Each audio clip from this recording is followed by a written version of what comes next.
반갑습니다. 11년 전 27주년 때 우리 존경하는 우리 민종기 목사님 섬기실 때 불러주셔서 그때 집회로 말씀을 섬겼고, 저와 함께 11년 동안 동역했던 우리 구경건 목사님이 이렇게 부임하게 돼서 오늘 또 38주년을 맞이해서 또 불러주셔서 여러분과 함께 말씀을 나누며 참으로 행복한 시간을 가졌습니다. 우리 구경건 목사님 짧은 시간이지만 이렇게 우리 성도님들을 만나면서 이야기를 들을 때 참 많이 사랑해 주시고 또 많이 격려해 주시는 그러한 모습에 제가 얼마나 감사한지 모릅니다. 함께 동역했던 목사로서 또 여러분에게 감사를 드립니다. 제가 형제교회를 부임할 때는 37이었습니다. 37살에 부임을 했는데 주변에서 또 주변 목사님들이나 주변에 있는 분들이 저를 뭐라고 이렇게 불렀냐면 젊은 목사가 아니라 어린 목사라고 불렀어요. 어린 목사. 여러분, 어린 목사가 뭐 얼마나 알면 얼마나 알고 잘하겠습니까? 하나님의 은혜 가운데 달려오게 되었는데요, 우리 구경건 목사님은 어린 목사가 아니라 젊은 목사 아닙니까? 그렇기 때문에 정말 잘할 것입니다.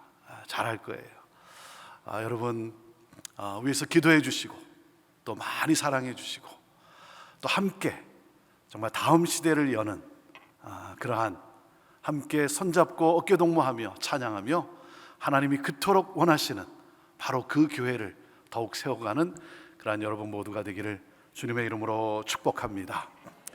예수님께서 사역을 시작하실 때 처음 선포하신 메시지가 무엇인지 아십니까? 마가복음 1장 15절에 예수님이 이렇게 선포하십니다. 때가 찼고 하나님 나라가 가까웠으니 회개하고 복음을 믿으라. 하나님 나라에, 하나님 나라. 부활하신 예수님께서 승천하시기 전까지 40일 동안 세상에 계시면서 마지막 순간까지 가르치신 내용이 무엇인 줄 아십니까? 하나님 나라예요. 하나님 나라. 마태복음 6장에 보면 예수님께서 제자들에게 기도를 가르쳐 주십니다. 우리가 잘 아는 주님이 가르쳐 주신 기도, 주 기도문이죠. 너희는 이렇게 기도하라. 어떻게? 나라의 임하옵소서. 하나님 나라가 임하게 하옵소서. 주기도문의 핵심도 하나님 나라예요. 하나님 나라가 임하면 하나님 아버지의 이름이 거룩히 여김을 받게 될 것이고, 하나님 나라가 임하면 뜻이 하늘에서 이루어진 것 같이 하나님의 뜻이 이 땅 가운데서도 이루어지게 될 것이고, 하나님 나라가 임하면 죄의 용서와 시험과 악의 문제는 물론 일용할 양식의 문제까지도 해결된다는 거예요. 그래서 마태복음 6장 33절에 예수님이 다시 한번 강조하신 거예요. 그러므로 너희는 먼저 그의 나라와 그의 의를 구하라. 그리하면 이 모든 것이 너에게 더 하시리라. 하나님 나라를 구하게 되면 모든 것들이 이루어진다는 거예요. 하나님 나라가 임하기를 간구하라는 거예요. 그래서 우리가 기도를 합니다. 나라에 임하옵소서, 하나님 나라가 임하게 되기를 원합니다 라고 우리가 기도를 해요. 우리가 기도를 하긴 하지만 정말 하나님 나라가 임하기를 원하고 있느냐 하는 거예요. 하나님 나라가 임하기보다는 하나님의 능력이 내게 임함으로 말미암아 내 나라가 이루어지기를 원하고 있지는 않느냐는 거예요. 내가 원하는 것을 예수 그리스도의 이름으로 얻고자 하는 것 아니냐는 거예요. 나의 야망, 나의 소원이 성취되는 그 일을 위해 우리가 구하고 있지는 않느냐는 거예요. 여러분, 그것은 기독교가 아닙니다. 그것은 우상숭배의 샤머니즘이에요. 그건 무당 종교예요. 여러분, 무당 종교라는 게 뭡니까? 신의 뜻에는 관심이 없어요. 신이 원하는 것이 무엇인지는 관심이 없고, 내가 이렇게 비니, 내가 이렇게 정성을 다해 구하니 내가 원하는 것을 신이 이루어 주어야 한다는 거죠. 신을 나의 소원 성취를 위해 수단과 방법으로 사용하는 거예요. 내가 원하는 것, 내 뜻이, 내 소원이 이루어져야 된다는 거예요. 내 나라가 임해야 한다는 거예요. 여러분, 하나님 나라가 임하기를 원한다는 것은 내 나라가 부서지게 해달라고 하는 기도예요. 나의 자존심, 나의 야망, 나의 명예, 나의 자랑, 내가 추구하던 이 세상 가치가 부서지고 하나님 나라의 가치로 살아가는 삶을 말하는 거예요. 여러분, 나를 움직이는 세상의 시스템이 있어요. 나도 그것을, 세상의 가치를 따라, 나도 그것을 좋아하며 따라가는, 나를 움직이는 이 세상의 시스템이 박살나고 하나님 나라의 시스템으로 교체되는 것. 그래서 여러분, 그리스도인들은 어떻게 살아갑니까? 장차 임할 하나님 나라, 장차 나에게 임할 그 하나님 나라를 소망하며 오늘 하나님 나라의 삶을 살아가고, 그 하나님 나라를 우리 가정 가운데, 이 커뮤니티 가운데 보여주고, 그러므로 말미암아 그 하나님 나라를 우리 가정 가운데, 이 사회 가운데 이루어가는 삶을 살아가는 거예요. 여러분, 오늘날 이 시대에 우리 그리스도인들이 여러분 영향력을 끼치지 못하는 이유가 뭐겠어요? 우리 믿는 사람들이 이 세상에 선한 영향력을 끼치지 못하는 이유가 뭐겠어요? 우리가 열심히 성경 공부하잖아요. 우리가 열심히 제자 훈련하잖아요. 우리가 열심히 기도도 하잖아요. 우리가 성경 공부도 열심히 하고 제자 훈련도 열심히 하고 우리가 기도도 열심히 하지만 여전히 하나님 나라가 아니라 내 나라를 추구하고 있기 때문 아닐까요? 하나님 나라가 임한 사람은 어떻게 살아갑니까? 하나님 나라, 천국을 소유한 사람은 아무 자격 없는 나를 구원해 주신 그 하나님의 은혜에 감사하며 그 은혜를 흘러보내는 삶을 살아갑니다. 여러분, 내가 누구였습니까?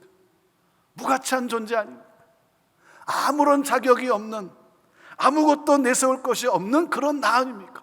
그런데 하나님이 나를 찾아오셨어요. 여러분, 내세울 것도 아무것도 없는 나인데 예수 그리스도 하나님이 나를 찾아오셨어요. 여러분, 이 신비스러운 이 은혜를 여러분 이해할 수 있겠습니까? 얼마나 놀랍습니까?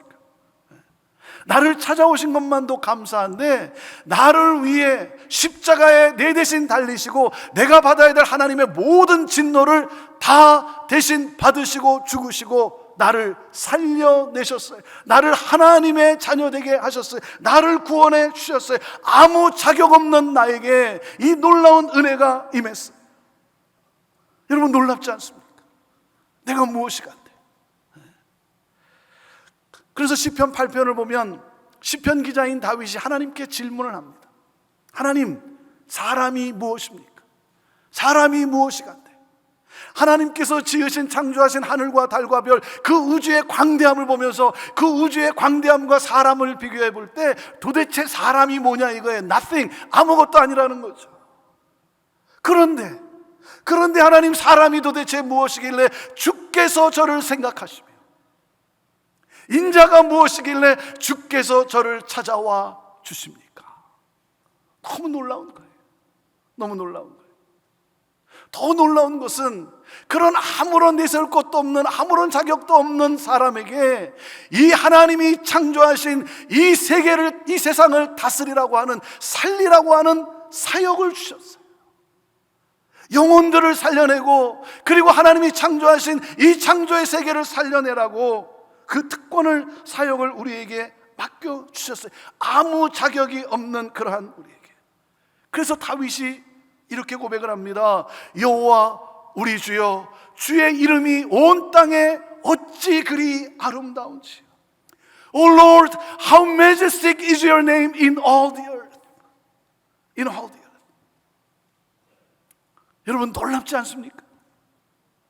좀 이렇게 놀래보세요. 와, 놀라워요. 네. 여러분, 늙어간다는 게 뭔지 아십니까? 감탄이 줄어들고 있다는 거예요. 네. 그게 늙어가는 거예요. 네.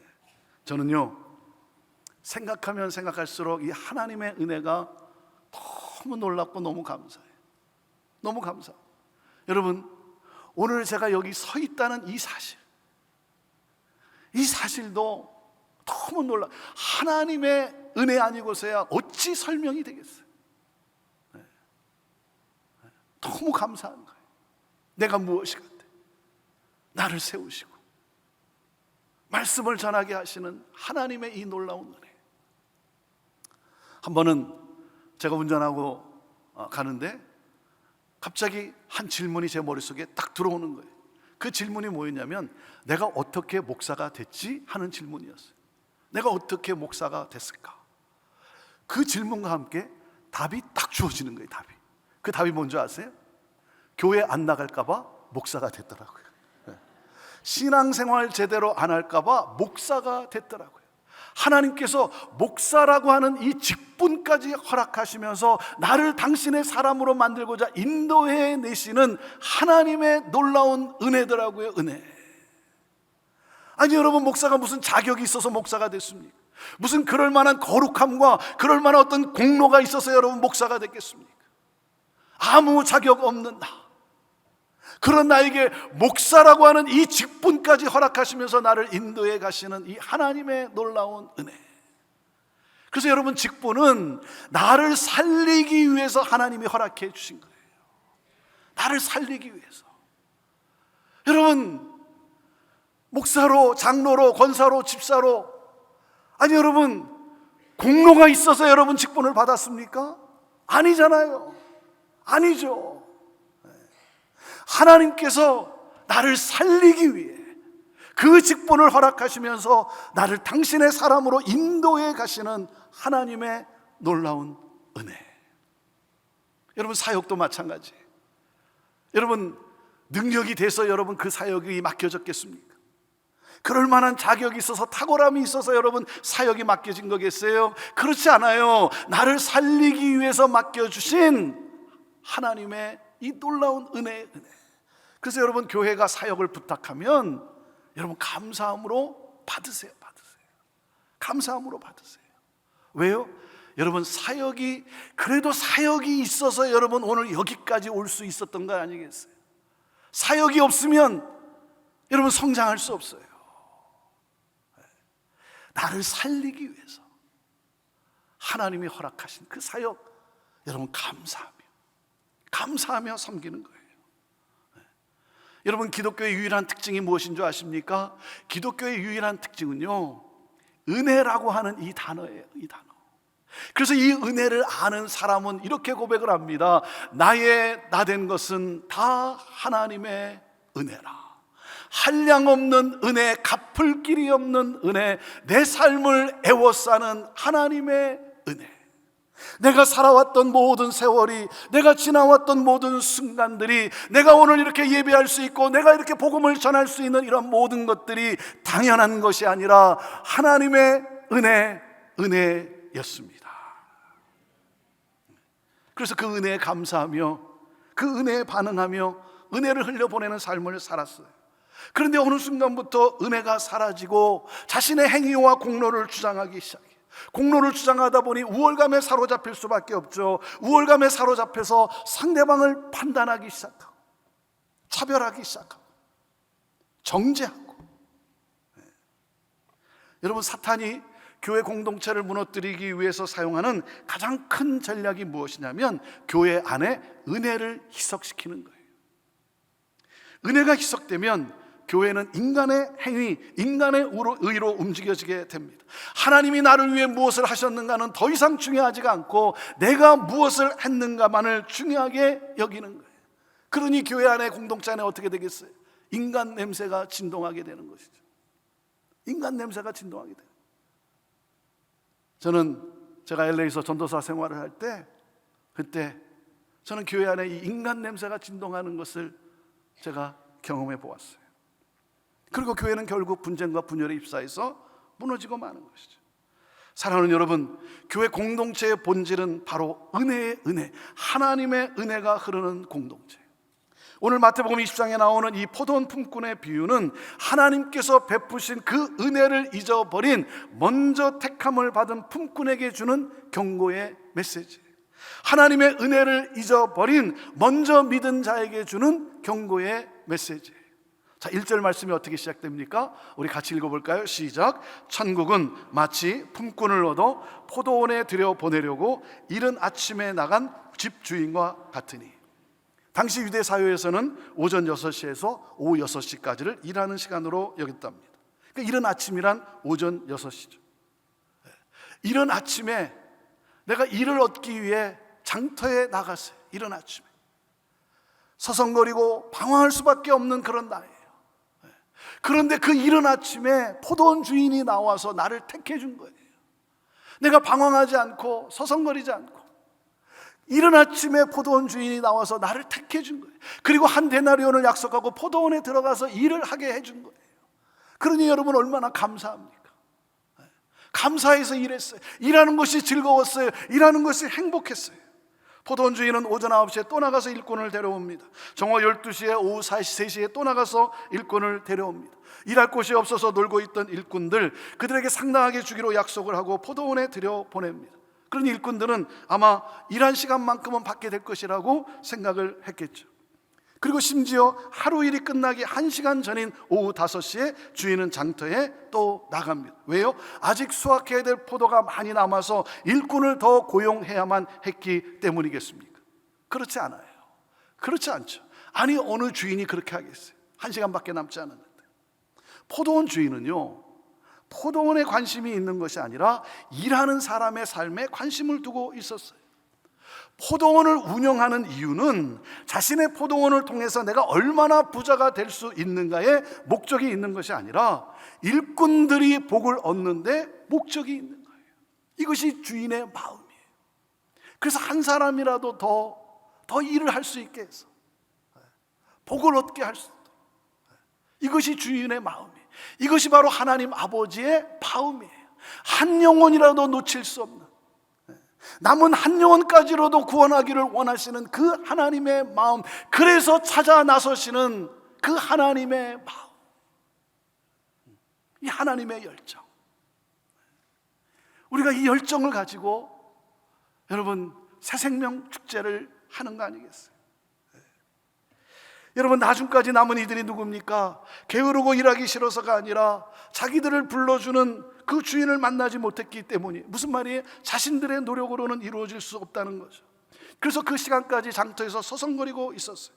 그들은 이제 1시간이 지나고 나면 고통 속에 떨 수밖에 없는 거예요. 이들이 누굽니까? 정말 무가치하게 여겨지는 그러한 사람들 아닙니까? 그런데 주인은 그들도 긍휼히 여겨 주었어요. 그래서 그들마저도 포도원에 들여 보냅니다. 날이 저문 후에 포도원 주인은 청지기에게 일꾼들에게 품삯을 주라고 명합니다. 그런데 나중원자부터 품삯을 지급하라고 합니다. 품삯을 주는데 오후 5시에 와서 1시간만 일한 품꾼에게 한 데나리온을 주는 거예요. 하루치 삭스를 주는 거예요. 1시간밖에 일하지 않았는데 하루치 삭스를 주는 거예요. 그러니 얼마나 놀랬겠어요? 얼마나 감격스러웠겠어요? 자, 이것을 본 먼저 택함을 받은 품꾼들은 주인이 자기들에게 한 데나리온을 약속하긴 했지만 더 많이 받게 될 것이라고 생각을 했겠죠. 그렇지 않겠습니까? 그런데 기대와는 달리 주인은 모두에게 똑같이 한 데나리온을 주는 거예요. 그들에게 약속한 것을 덜 준 것이 아니죠. 계약 위반이 아니에요. 주인의 뜻이에요. 자, 여기서 먼저 택함을 받았던 이 품꾼들이 어떻게 합니까? 여러분이 먼저 택함을 받은 품꾼이라고 한다면 이 상황에서 여러분은 어떻게 반응하시겠어요? 1시간 일한 저 사람에게 나와 똑같이 한 데나리온을 주는 것, 여러분은 그것을 이해하고 그것을 받아들일 수 있겠냐는 거예요. 먼저 택함을 받은 이들이 어떻게 합니까? 주인을 원망하기 시작합니다. 오늘 이 비유가 우리에게 주는 메시지가 뭐겠어요? 우리 또한 이 먼저 택함을 받은 이들과 같은 태도를 가지고 살아가고 있지 않느냐는 거예요. 이들의 문제가 뭐예요? 자신들이 선택받았던, 택함을 받았던 은혜는 잊어버리고 원망하기 시작하는 거예요. 자신의 공로를 따지기 시작해요. 이들은 주인의 선함을 악하게 보았어요. 이것이 문제예요. 이들은 하나님 나라의 원리를 이해하지 못하고 있어요. 하나님의 은혜의 원리를 이해하지 못하고 있어요. 먼저 택함을 받은 이 일꾼들의 원망은 공평함이라는 기준 때문이죠. 아니, 1시간만 일한 사람과 12시간 종일 그 더위를 견디며 일한 나와 어떻게 똑같이 품삯을 주냐 이거예요. 아니, 어떻게 저 인간에게 나와 똑같은 품삯을 주냐 이거예요. 이 공평함은 세상이 중요하게 여기는 가치죠. 하지만 주인은 모두에게 똑같이 한 데나리온을 지급했어요. 이것이 은혜예요. 한 데나리온은 한 가족이 하루 먹고 사는데 필요한 비용이에요. 여러분, 1시간 일한 사람에게 1시간 내만 해당되는 품삯을 주었다면 그 사람과 그 가족은 여전히 필요한 것을 채우지 못한 채 고통 속에 지내야만 하는 거예요. 주인은요, 모두의 필요를 채워 주었어요. 이것이 은혜예요. 이것이 바로 하나님 나라의 통치 원리예요. 저는 오늘 이 시간 여러분이 이 하나님 나라의 원리, 하나님의 은혜의 원리를 저는 여러분들이 바로 깨달아 알 수 있게 되기를 원해요. 자, 한번 생각해 보세요. 자, 나는 다른 사람보다 더 일을 많이 했으니까, 더 주를 위해 일을 많이 했으니까 나는 더 많은 상급을 받아야 한다. 그렇습니까? 그런 겁니까? 많이 하면 더 많은 상급을 받고 조금 하면 덜 상급을 받고, 여러분, 그런 곳이 천국이냐 이거예요. 그런 것이 천국이냐 이거예요. 저는 이런 말도 들어봤어요. 어느 사람이 천국에를 딱 갔는데 천국에 가보니까 주를 위해서 열심히 많은 일을 한 사람은 어디에 살고 있대요? 큰 맨션 같은 집에 살고 있대요. 주를 위해 조금 일한 사람은 어디에 살고 있대요? 계집 같은 곳에 살고 있대요. 주를 위해 열심히 일한 사람은 뭘 쓰고 있대요? 큰 면류관을 쓰고 있고, 주를 위해 조금 일한 사람은 뭘 쓰고 있다 그래요? 개털 모자를 쓰고 있대요. 천국에서는 여전히 개가 순환을 당하는 것 같아요. 여러분, 그렇습니까? 그런 곳이 천국입니까? 절대 그렇지 않죠. 천국은요, 절대 행복을 누리고 절대 만족을 누리는 곳이지 격차가 있는 곳이 아니에요. 차이가 있고 우열이 있는 곳이 아니에요. 그것은 천국의 원리가 아닌 거예요. 그것은 세상 나라의 가치고 세상 나라의 기준인 거예요. 이 공로주의가 여전히 교회 안에 판을 치고 있다는 거예요. 자, 우리가 기억해야 될 것이 무엇입니까?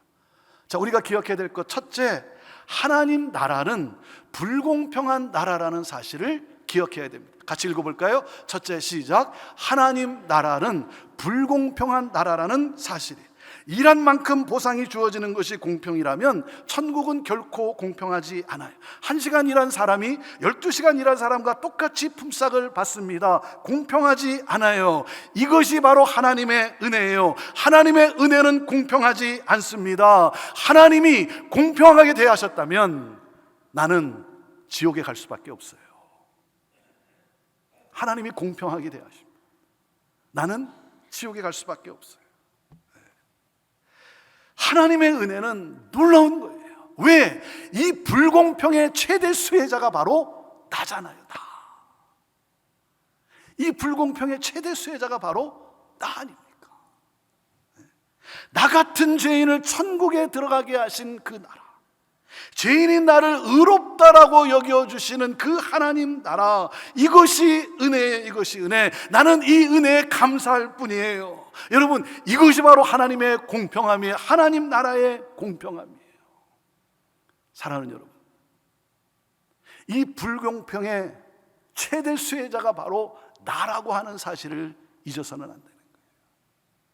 자, 그리고 둘째, 우리가 기억해야 될 것이 무엇입니까? 부름을 받았다는 것 자체가 은혜라고 하는 사실이에요. 자, 둘째, 함께 읽어봅시다. 시작. 부름을 받았다는 것 자체가 은혜라는 사실이에요. 우리가 누구였어요?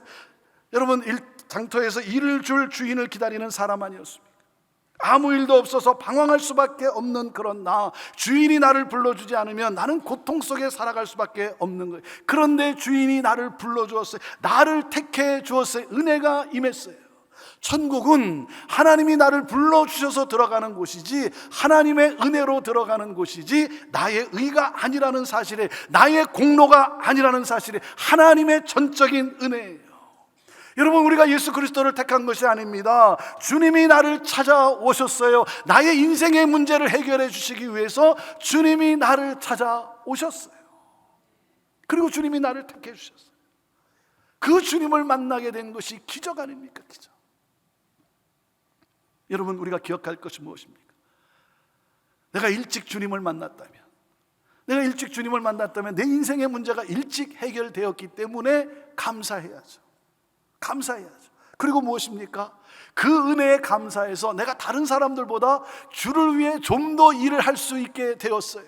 감사해야죠. 일찍 택함을 받아서 내가 다른 사람들보다 주를 위해 좀 더 일을 할 수 있게 된 거예요.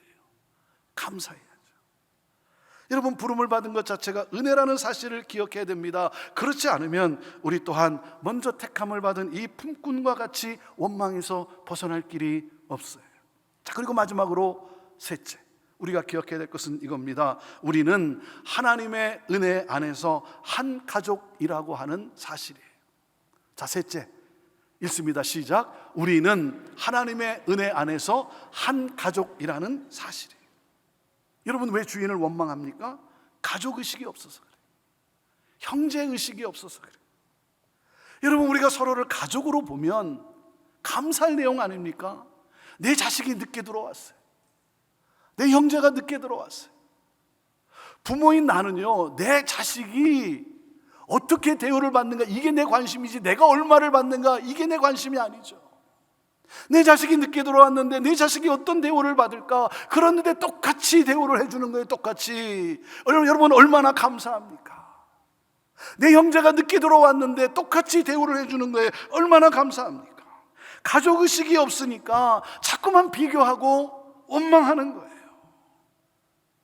가족의식이 없으니까 자꾸만 차별하고 판단하고 정죄까지 하고. 여러분, 가족의식이 있으면, 우리가 서로를 가족으로 여기면, 내 자녀라고 여기면, 내 형제라고 여기면, 여러분, 서로를 대하는 마음이 어떤 마음이겠어요? 이런 마음 아니겠어요? 내 형제가 늦게 들어왔는데 1시간밖에 일을 하지 못하는데, 그러면 1시간에 해당되는 품삯을 받게 될 것이고, 그것으로는 필요한 것을 채우지 못하고 고통 속에 지낼 수밖에 없는데, 그러니 뭐예요? 내 마음이 짠한 거예요. 내 마음이 짠한 거예요.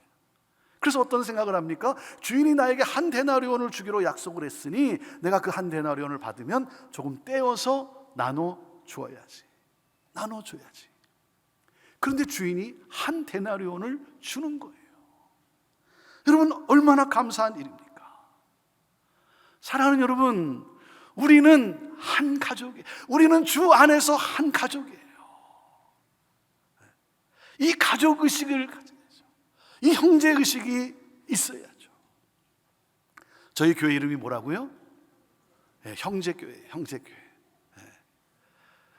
꼭 제게 묻는 분들이 계세요.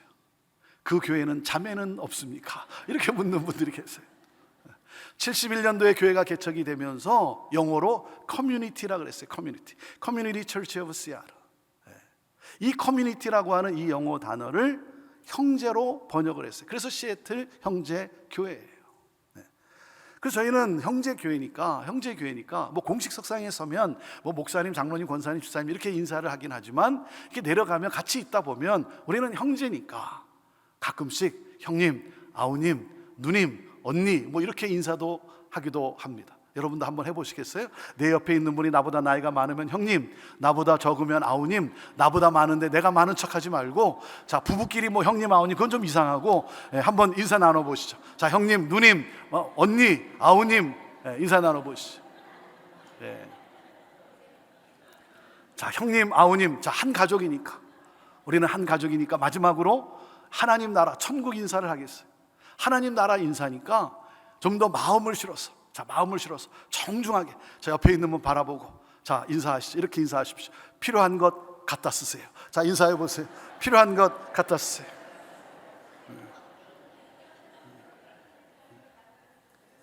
이런 무슨 말입니까? 하나님 나라가 임했어요. 내 안에 하나님 나라가 임했어요.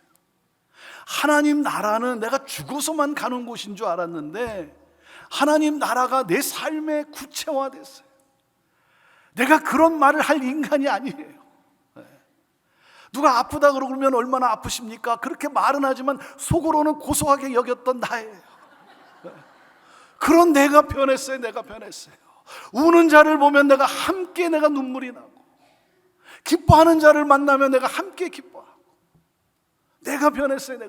하나님 나라가 임했어요. 하나님 나라가. 사랑하는 여러분, 우리는 한 가족이라는 거예요. 한 형제라는 거예요. 나는 누구겠습니까? 나는 누구일까요? 저는요, 오후 5시에 부름을 받은 사람이에요. 그냥 무가치하게 여겨지는 그런 저예요. 받을 자격도 없고 뭐 그렇게 대단한 것도 없는데, 그런데 과분한 은혜를 받았어요. 하나님의 특별한 은혜를 받았어요. 아니 여러분, 내가 무엇이간데 내가 이렇게 말씀 전하는 자로 나를 이 자리에 세우시는 이 하나님의 놀라운 은혜. 그래서 너무 감사한 거예요. 은혜 아닌 것이 아무것도 없는 거예요. 저는요, 이 은혜가 너무나 감사해서 좀 더 주의 일을 하다가, 좀 더 열심히 주님을 위해 일하다가 주님 앞에 섰으면 좋겠어요. 내가 뭐 상급을 더 받기 위해서 일하는 게 아니고, 내가 뭐 하나님 앞에 나를 인정받기 위해서, 나를 의를 드러내기 위해서 내가 일하는 것이 아니라 하나님의 은혜가 너무나 감사해서 좀 더 주의 일하다가, 좀 더 열심히 일하다가 주님 앞에 서고 싶은 거예요. 하나님의 은혜가 너무나 감사해서. 제가 5년 전에 한국을 방문했을 때, 제가 한국에 방문하면 건강검진을 받습니다. 이 한국이 시스템이 너무 잘 돼 있잖아요. 건강검진을 받으러 갔는데 그날 제가 충격을 받았어요. 가운을 갈아입고, 그리고 병실에 들어가서 그 침대 이 모서리에 제가 이렇게 걸터 앉아 있었어요. 가만히 걸터 앉아서 이렇게 멍하니 이렇게 가만히 있었어요. 좀 있다 보니까 간호사 자매가 차트를 들고 이렇게 들어오더라고요. 그래서 간호사 자매가 들어왔구나, 그렇게 생각하고 그냥 멍하고 그냥 앉아 있었어요. 근데 잠시 후에 이 간호사 자매가 뭐라 그러냐면, 아버님 돌아 누우시죠, 그러는 거예요. 제가 깜짝 놀랐어요. 아버님 그러는데 깜짝 놀랐어요. 그래서 제가 뒤를 돌아다봤어요. 뒤로, 여기 또 누가 있나. 저한테 아버님 그러는 거예요. 제가 충격을 받았어요. 왜? 아버님이라는 단어는 내가 사용하는 단어였지 나에게 해당되는 단어라고 제가 한 번도 생각해 본 적이 없는 거예요. 그런데 아버님 그러는 거예요. 물론 존칭어로 아버님 그럴 수도 있고, 그리고 제가 가만히 보니까 그 간호사 자매가 제 큰아들보다도 나이가 더 어린 것 같아요. 하지만 저는 충격을 받았어요. 이제 얼마 남지 않았구나. 제가 충격을 받았어요. 사랑하는 여러분, 1시간밖에 남지 않은 내 인생, 얼마 남지 않은 내 인생, 얼마를 더 살지 모르는 내 인생. 저는요, 이 은혜가 너무 감사해서 좀 더 주의 일하다가, 좀 더 맡겨진 일 열심히 하다가 주님 앞에 서고 싶은 거예요. 이 은혜에 감사해서. 이 비유를 마치면서 주님이 말씀하십니다. 16절에 이렇게 말씀하십니다. 같이 읽습니다. 시작. 이와 같이 나중된 자로서 먼저 되고 먼저 된 자로서 나중되리라. 무슨 말입니까? 이런 뜻 아니겠습니까? 자격 없다라고 고백하는 자는 자격 있는 자가 되고, 자격이 있다라고 말하는 자는 자격 없는 자가 되리라. 누구에게 하신 말씀이에요? 먼저 택함을 받아서 하루 종일 일한 사람들이에요. 먼저 믿은 자들이에요. 택함을 받아서 너무나 기뻤어요. 감사했어요. 그래서 열심히 일했어요. 기쁨으로 인했어요. 일하는 것이 행복했어요. 즐거웠어요. 그런데 어느 순간부터 하나님의 은혜를 잊어버리고 공로를 주장하는 자들, 그들이 결국 어떻게 합니까? 예수님을 능력하며 채찍질하며 십자가에 못 박게 했어요. 은혜의 통치를 거부했어요. 하나님 나라를 거부했어요. 사랑하는 여러분, 말씀을 들어야 할 사람은 누구라고요? 의인이라고 여기는 먼저 믿은 사람이라는 거예요. 진짜 양육이 필요한 사람은 누구겠습니까? 여러분, 양육이 필요한 사람은요, 새 가족이 아니에요. 새 가족이 아니라 먼저 믿은, 은혜를 잊어버린 자들이에요. 신앙의 연수가 오래되면 오래될수록 이 위험에 빠질 수 있다는 거예요. 하나님의 은혜를 잊어버리면. 저는 오늘 이 시간에 하나님의 그 은혜에 대한 감사와 감격이 우리 안에 넘칠 수 있게 되기를 바라요.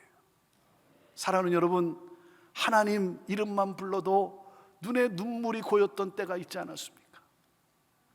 예수 그리스도의 십자가만 생각해도 내 가슴이 뛰던 때가 있지 않았습니까?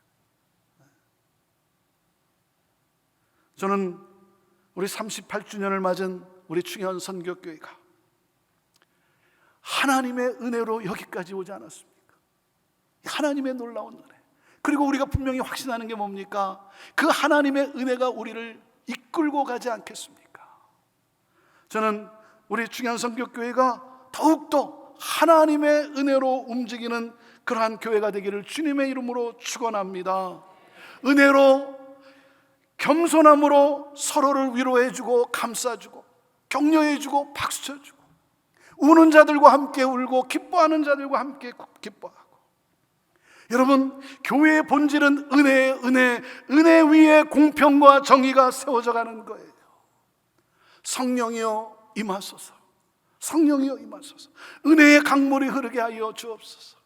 지금까지도 하나님의 은혜로 우리를 들어 사용하신 하나님, 38주년을 맞은 우리 중요한 선교교회가 하나님 다음 시대를 여는, 다음 시대를 열어가는 하나님, 주님이 그토록 기뻐하시는, 그래서 이 은혜의 강물이 온 열방까지 땅끝까지 흘러가는 하나님, 바로 그 교회, 하나님의 영광을 드러내는 바로 그 교회 되게 하여 주옵소서. 하나님 우리를 그렇게 사용하여 주시옵소서.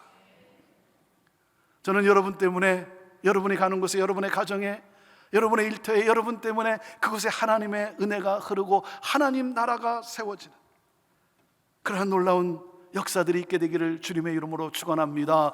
모든 것이 다 주의 은혜입니다. 하나님 은혜 위에 서게 하여 주옵소서.